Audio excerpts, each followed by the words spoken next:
My name is Myron Morgan, and I work for American Student Assistance.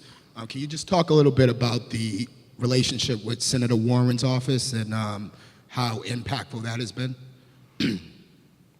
Sure, I can talk a little bit about that. We think that Phenom is particularly positioned to have success over the next 4 years because public higher education and debt-free higher education as a policy priority is no longer at the bottom of the list. With people like Senator Warren and Bernie Sanders' campaign, there's a ton of awareness around public higher education. In terms of Phenom's specific relationship, our executive director has a relationship with Senator Warren's office, Natalie Higgins, who we talked about earlier. She's actually running for state rep currently. That's why she can't be here. She's in the throes of local politics. So she has worked with Senator Warren's office, mostly discussing financial literacy and student debt. We're not a federal organization, so basically we're not as much of a resource to Elizabeth Warren as she is to us, which is actually really great. We don't propose federal changes. We're focused on the state level, but she has come to Phenom events in the past. Hopefully after this election is over, her office will settle a time with us. She was planning to host a fundraiser for Phenom. And she was actually, just a side note, Elizabeth Warren was in town early last week campaigning with Hillary Clinton, and she only went to 2 local races. One of them was our executive director's local race. So we think that there's a really good relationship there. We know she's passionate about the issue, and she's recognized our passion for the issue. So we're really hopeful that we can build that into a relationship where we can build that relationship to a place where we can build relationships with other people and bring in more funding to fund more full-time organizers. I think that Phenom takes a holistic view of public higher education. We don't think that the student debt problem can be solved by talking about income-based repayment and talking about income share. We think that those are great ways to solve the debt burden for people who currently have student debt, but if those are our only solutions, we're just going to end up feeding this problem. So we would like to solve student debt by solving the funding crisis for public higher education at large.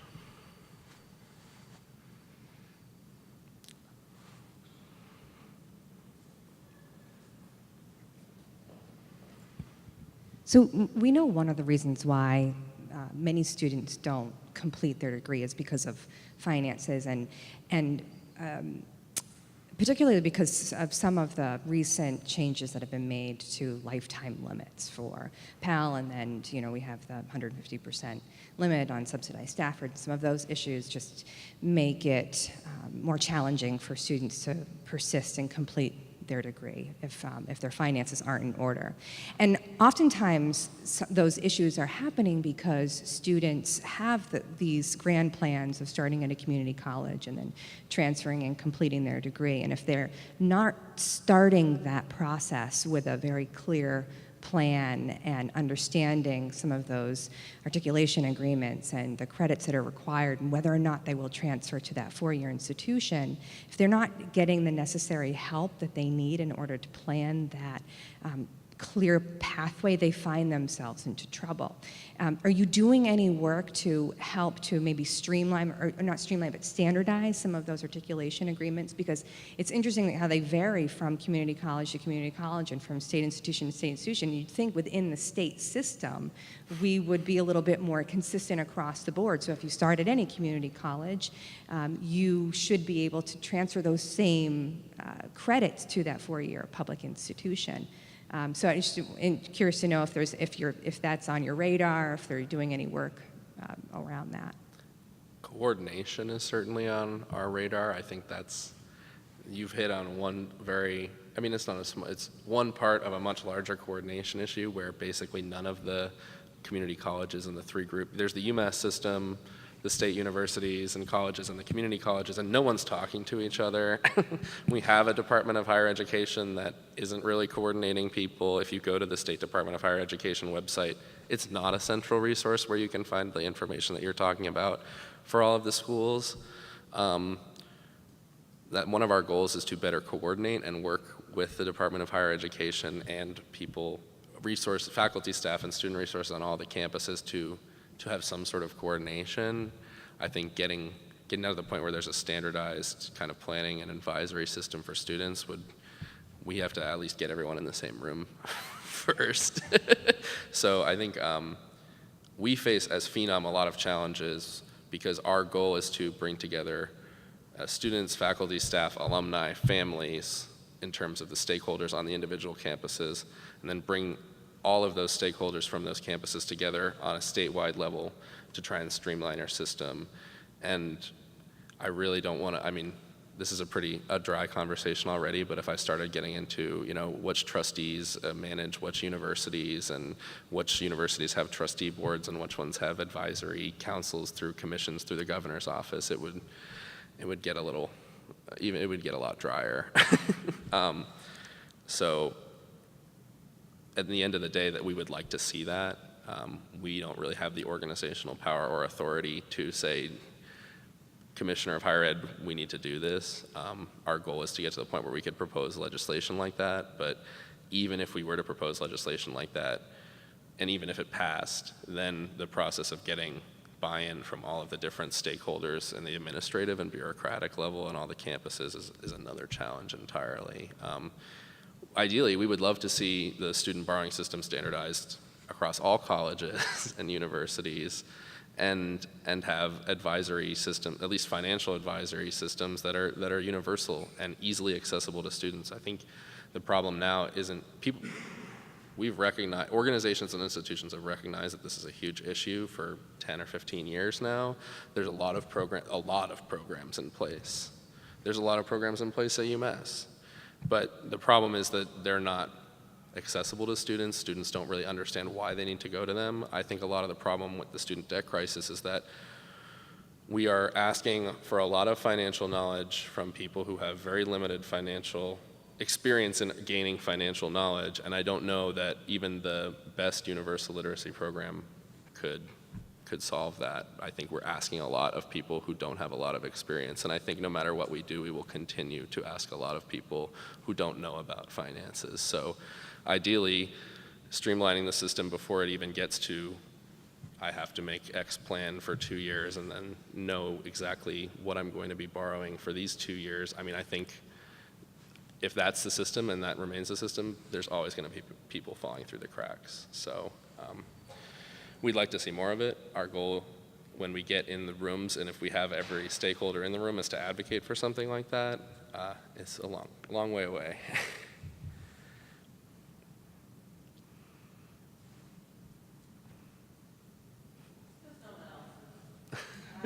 Thinking microphone. So, before you get to college, you just said, and we've all heard this before, and it's true that you're asking people without the financial knowledge to make big financial decisions. Personally, who do you wish had given you that knowledge or done more? I mean, do you think it's your elementary school's response? Is it an elementary school thing? Is it your parents or whoever your mentors are? For me, I think I would have liked to have gotten an overview of that in high school with my guidance counselor. I think we really need to start a little bit earlier. One of the things that Phenom helped me do actually was I ran for city council last year in Lynn.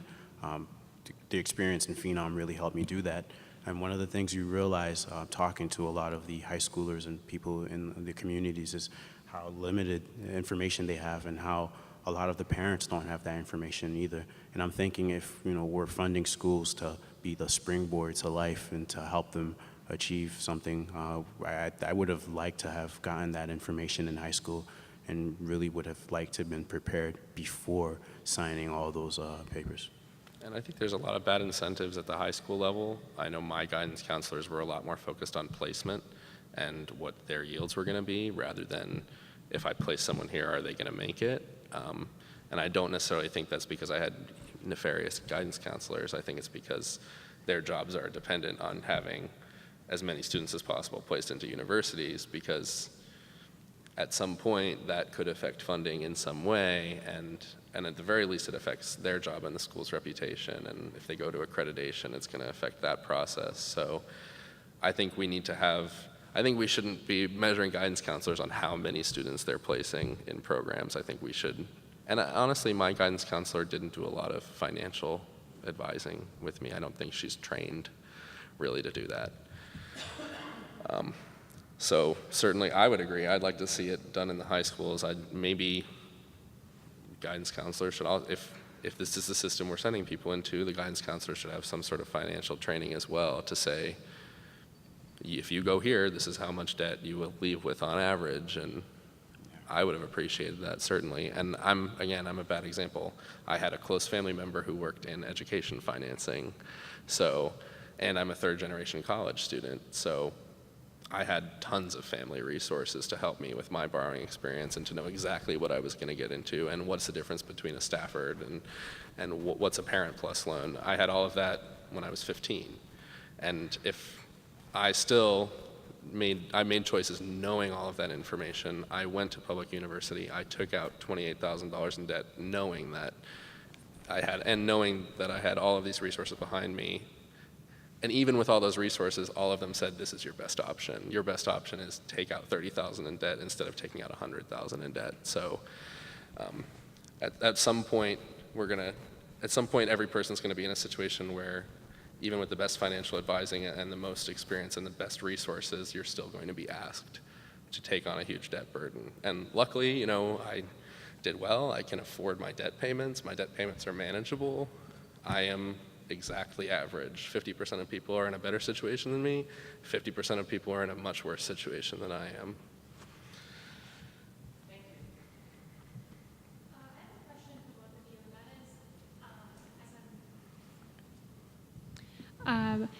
When people approach you and say, I am struggling with making my repayments and I'm feeling like I'm in a very precarious situation, can you talk about maybe a couple of resources that either the two of you as individuals endorse, meaning that you suggest that people take advantage of, and or that Phenom endorses?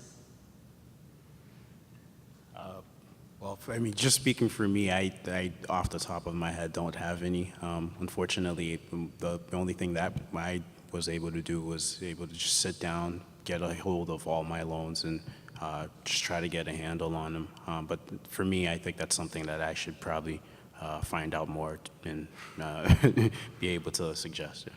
Yeah. I think when people come up to us and they're concerned, we default and say, if you have federal loans, you should look into public service loan forgiveness. If you have federal loans, you should make sure you're on the right repayment plan. Make sure if you're only making $10,000 a year, you're on an income-based repayment plan that reflects that you're making $10,000 a year.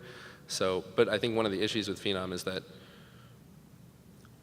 people don't come to us, and we're not the people that people come to when they're worried about their financial situation. We get people who come to us, obviously, walking through a campus and they're worried about it. They'll come to us and we'll say, these are your options. If you have federal loans, there are options. But I also think that a lot of people know about income-based repayment, and I think a lot of people know about public service loan forgiveness, and I think there's a lot of people with debt for whom, especially, we would like to see, one of the things we would really like to see, and one of our priorities would be to get some sort of state-level loan forgiveness passed that is a little broader than the federal system, or add some sort of in addition to the federal loan forgiveness.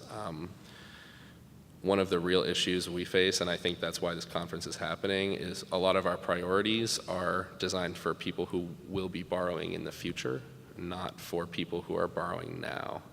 And there are not too many options for people who are borrowing right now other than going through the federal student aid program, looking at income-based repayment plans and other repayment plans, or looking at loan forgiveness. Aside from that, there's not many options. So this might be my cue to do a shameless plug for my organization and the work that we do. I work for an organization called the National Foundation for Credit Counseling. We have a nationwide network of nonprofit financial counseling organizations. And student loan counseling is our newest service offering. We've been doing it for a few years now. So one resource that you might inform people about is our website, studentloanhelp.org, and there's a whole bunch of free resources that are listed there to help people, just sort of figure out, educate themselves on the options. And then it's also a way to connect with a counselor who can help you formulate a specific plan for you. You're mentioning income-based repayment and public service loan forgiveness. Those are obviously excellent options to consider, but particularly with the income-driven plans, I would stress that you need to consider those in a long-term context, because certainly while the payments might be affordable now, you have to consider what's going to happen down the road if your income increases, or if if you're only going to work as a teacher for a few years before moving on to something else. Those types of things. So those are the types of things that speaking with a counselor can sort of help you figure out if it makes sense for you. Do you have relationships with universities, and are you looking at doing that counseling on campuses with some sort of university engagement? I think ASA is probably a better resource for going through the universities. One of the quirks of our federal regulatory system is you have to be registered as a third-party servicer in order to have a relationship with the school, and that's a pretty rigorous regulatory barrier and expensive for an organization like mine to undertake. But ASA, I believe, is registered as a third-party servicer and has relationships with schools to do education on campus. Yeah, I guess to reframe my question to you, and I was hoping it would be more of a conversational with only, 10 people. How are you reaching out to students, and what strategies are you finding effective in terms of student outreach? Yeah. So we're mostly, and our organization is really focused on helping people navigate debt and repayment challenges in general. And we've been helping folks with credit card debt and folks who, we did a lot of work, continue to do a lot of work in the housing context, with the housing crisis, helping people stay in their homes and navigate mortgage issues, get mortgage modifications. It's, a similar type of challenge to folks who are trying to understand the repayment programs and what makes sense for them. So the way we sort of position the service is sort of, come speak to an expert.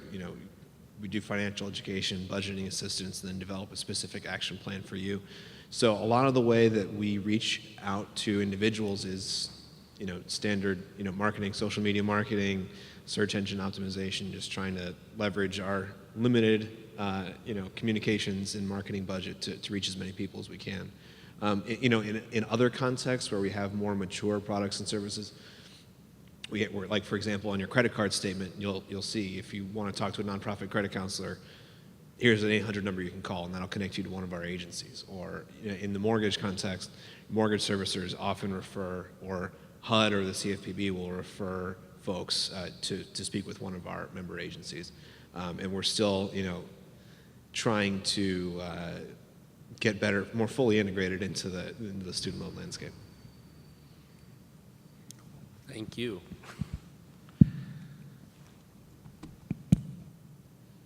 I'm going to check my list, see if there's anything I didn't mention. Yeah, I think I kind of touched on it for a second, and I don't know how open the room will be. The idea, one of the things we also want to do for student borrowers, and that student borrowers are excited about, is a student borrower's bill of rights, which would specifically delineate how your loan servicers can communicate with you. We find that, and this is kind of a worst case scenario, there are a lot of borrowers who feel that they are experiencing some form of, feel like they're being harassed by loan servicers because they're not paying. And while we realize we would like everyone to be paying, there are people who aren't. And there are some students who maybe go to college for 3 years, have a family crisis, can't graduate, have a huge debt burden with no degree to show for it, aren't receiving any of the income benefits they would have received if they had graduated, and kind of fall into a negative situation where they're not really repaying their debt. So one of the things that students would like to see is, ideally most students would say, I'm never going to be in that situation in the first place, but they would like to see some protections for borrowers who are delinquent in terms of not having to worry about answering the phone. So we've seen, I think Connecticut passed a bill like this recently where the state would actually accredit all of the loan servicers and hold them to a certain set of standards in terms of communicating with student borrowers to make sure that borrowers have at least some set of rights, because as we all know, student loans are a very persnickety form of debt. They cannot really be eliminated in any way. We don't expect that we're going to be able to change federal law in terms of how student loan is considered in bankruptcy proceedings, but we think at the state level there are ways where loan servicers who are operating in the state would be accredited by the state government and asked to follow a certain set of guidelines to remain operating in the state. So that's something that students are interested in. That's kind of one of the main places of mobilization where students are specifically on what are my rights as a borrower. I want to caution you on that one. One of the things that ASA has found working with borrowers over the years is the ones that we can actually touch, talk to, are the ones that we're able to save from default. In almost every situation, if we're able to talk to somebody at least once, we can prevent them from defaulting. And as you know, the consequences to default are terrible. Yeah. So one of the other challenges that we've been having, and we actually heard it from some students in one of the last negotiated rulemaking sessions, they don't open their mail.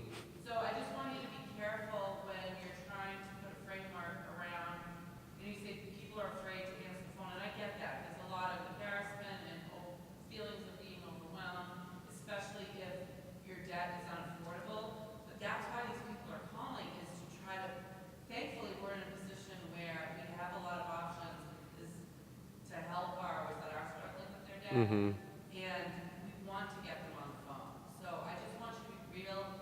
This might be one of those road to hell's paved with good intentions things. Yeah, totally. So we need to reach them, and it's not to harass them, it's to help them. Yeah, and I mean, we understand that there's a balance there.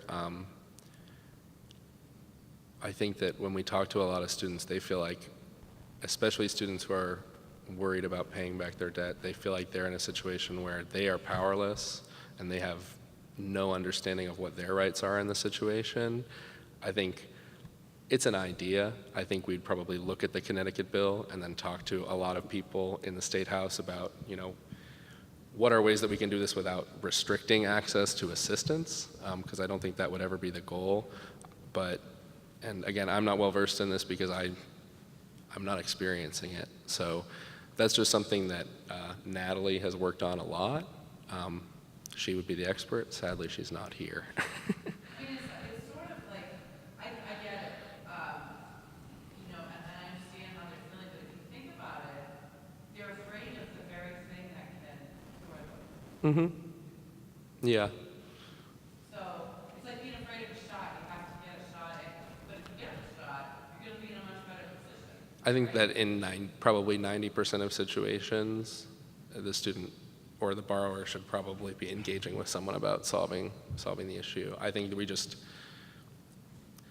and again, it's hard to talk about this without feeling like you're indicting or accusing people of doing something wrong.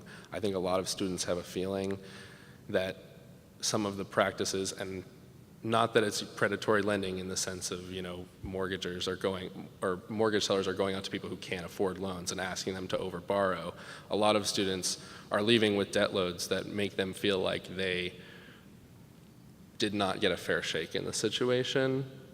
And I think we have to figure out a way to manage that feeling, where we're now at 1.3, 1.4 trillion dollars in student debt overall. I think we have to manage that. Students are going to feel like they didn't get a fair shake, and there has to be some recognition of that in the conversation, or people will check out and they will keep ignoring the calls and they won't engage with the resources. We see that reaction a lot, but I think, you're right. Well, we just have to, yeah. And that's why I think it's kind of interesting that an organization like ours is presenting at a conference like this, because I think that our sympathies are very much that a lot of people borrowed money they never should have been asked to borrow in the first place. And they borrowed it, and they have to deal with that. But our goal is that in the future, younger people wouldn't have to make the decisions that would get them into a place where they might default on loans or be delinquent on payments. So I'm glad we're here. I think it's important to have these kind of conversations. And I just know that a lot of students feel like education financing organizations aren't there to help them. And I think we have to figure out a way so that everybody understands that we're all trying to help each other. Right. You know what's funny is we hear, they call me too much and no one ever told me that I could do X. Mm-hmm. So it's a real contradiction. So Yeah. we'd love to work with you to try to find maybe a great solution for that. Cool, great. Yeah, I mean, and it's ideally what we're immediately focused on is working to get a finish line grant program passed so that people can get to graduation when they're facing financial issues, and also working towards having, it was talked about in the other session, there's currently a constitutional amendment proposal in Massachusetts that would increase funding for education and transportation by $2 billion. We are working, and that's kind of the other thing we touched on. I didn't want to give you a full detailed outlook of what is our specific organizing plan around this, but our organization is working to mobilize all the different stakeholders to raise more funds to have a fully funded Mass Grant program in the state. Right now the Mass Grant program is underfunded by like $200 million, and it means that a lot of students are not getting the state-based financial grants that would cover some of the student loans that they're taking out. So we'd like to have this Fair Share Amendment passed, get $500 million in new funding and fully fund things like Mass Grant and increasing the line items that the state is paying out to the specific universities.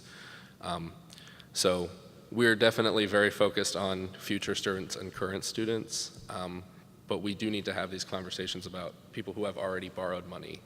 And I think that's some place that we need to move into that we haven't been in right now. So I'm glad that we're here.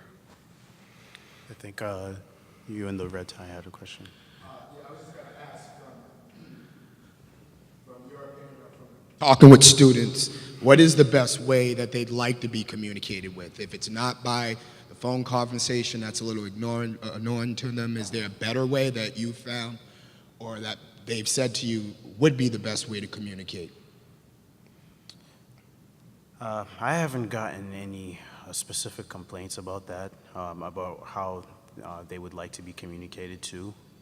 Again, I think again, just touching back on Zach's point, it really is just a point of introduction of letting students or helping students understand that these entities are there to help them and not necessarily there to screw them over, because that is very much the perception. So I think we need to have a conversation of how do we break the ice, how do we break that wall, how do we get an understanding that, hey, this is going to help you out. Do not just not answer the phone. Just take the shot, like she was saying. So. Yeah, I mean, I think that in our conversations, one thing we found is I think students are concerned. They are paying someone, and they're also mostly receiving advice through that same organization. And I think that students perceive maybe a conflict there because of people our age and younger have grown up most of our adult lives have been spent in an economy where people are talking about how the people who were making loans were making bad loans. And again, it doesn't really apply to federal student loans, but there's a general feeling out there that loan servicers maybe can't be trusted. I don't think that's an accurate view. I think that's a common perception, and I think it's something that has to be worked through.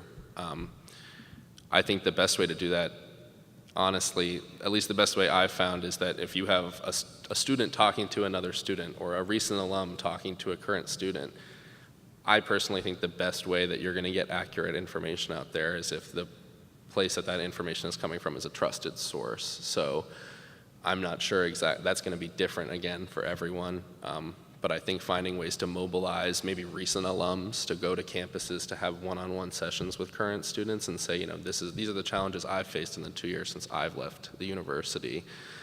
And there's a lot of regulatory issues there. I think that's one place that we as an organization can kind of be in the middle. We want to serve as a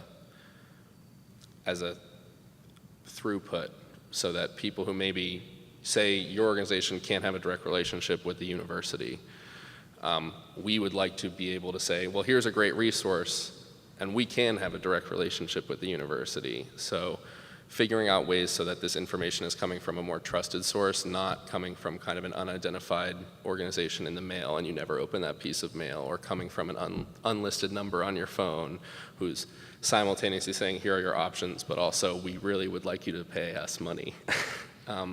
We think that students are perceiving conflicts there, and definitely younger, more recent alums are perceiving conflicts that may not exist, but we need to figure out a way to make sure that the information is coming from a source that the borrower trusts. Yeah, I mean, that situation you describe is exactly why counseling has been a successful model in other industries. I mean, especially mortgage and credit cards. I mean, you can have the best, most effective servicer in the world, but many, consumers are going to be reluctant to interact with that same company, just as you're describing, that ultimately they have to pay money to. And so it really can be helpful to speak with an independent expert who's there to advocate for the borrower. Certainly, Betsy was talking about the communication issue. I think it's sort of important to recognize that not all of the companies that do the outreach are necessarily as pleasant to work with as ASA probably is, and your representatives probably are. And again, that's sort of where having a trusted third party can sort of help facilitate the whole process. That's a great point. This conversation is just great. Maybe we can wrap it up with this.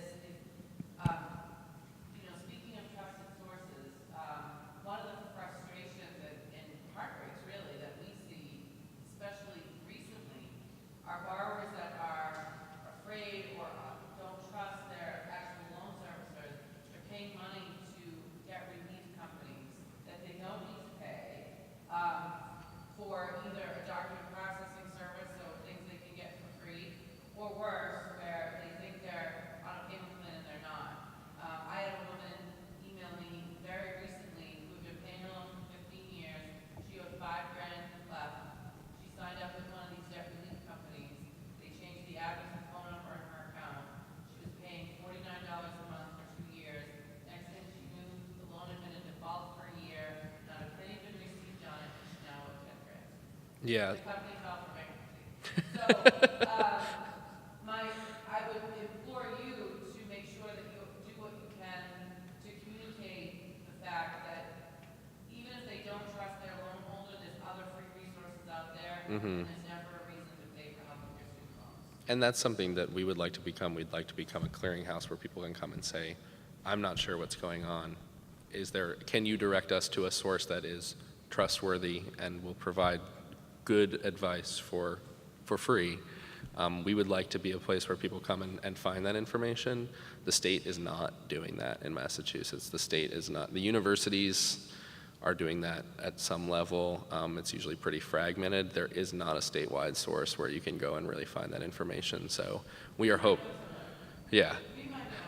Yeah, exactly. So. Do you guys have any final words before we wrap up? Just that if you